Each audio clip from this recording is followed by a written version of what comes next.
to every world changer out there. And that's all of us. Because as long as we're still alive, we have the capacity to make an impact on the world, to make an impact in our communities, to make an impact with our families, with everyone that we encounter. We have the capacity to change. So this is all new for me.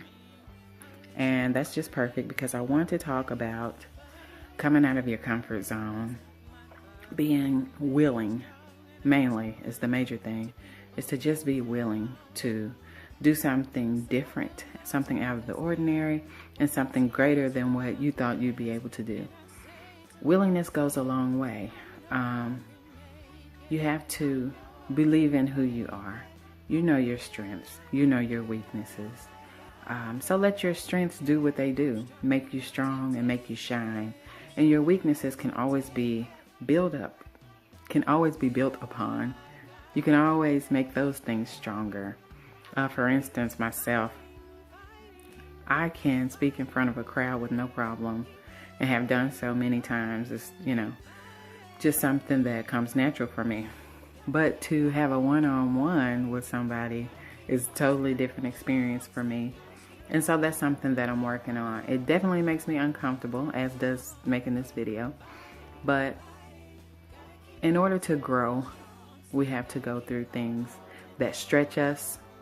And we have to be able to walk through them with grace and style and finesse.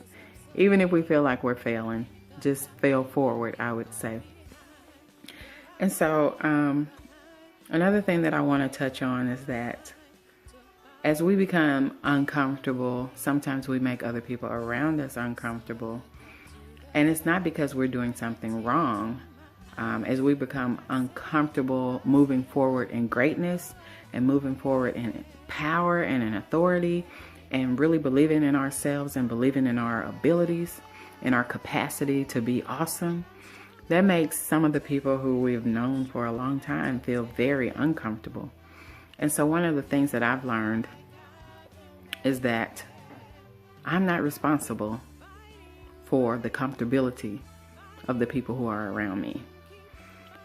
When we decide that we are going to be world changers, there will be people around us who say, why should you be a world changer?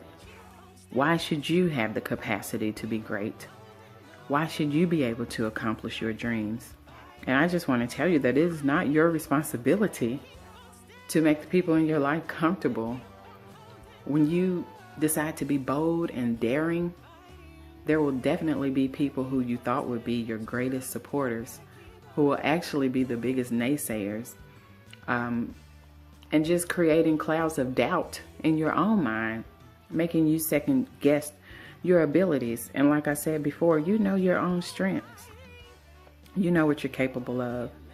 And just because you have been in relationship with people for however many years doesn't mean that they are really your supporter or your friend or really on your team. That's something that I've learned along the way. Luckily for me, one of my strengths is the ability to bounce back.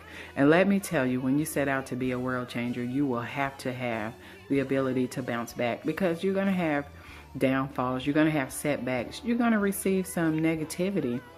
But you have to be determined within yourself and know within yourself that, no, this is exactly what I'm supposed to be doing. And even if I'm not getting everything right, I'm trying. And that counts. I'm willing. I'm trying to make it happen. I'm trying to put some things together. All of that counts. All of that counts. I'd like to say that greatness lies within you, but sometimes you have to dig it out. Most of the time you have to dig it out. And in digging, you're going to hit some really tough spots where you're going to have to get out your shovel and your pickaxe and everything else to really, really break loose the greatness that's within you. But be willing to dig. Be willing to dig for it. Anything that's really worth having, you definitely have to work for. And so I want to encourage you that even when things seem to not be going the way that you anticipated, just keep putting one foot in front of the other. That's how you move forward. You can't move forward standing still, and you certainly don't move forward by going backwards. So you just have to keep putting one foot in front of the other, over and over and over. Every time you fall, you just pick yourself back up. You just dust yourself off. You look in the mirror. You remind yourself of who you are. Remind yourself of the greatness that's within you.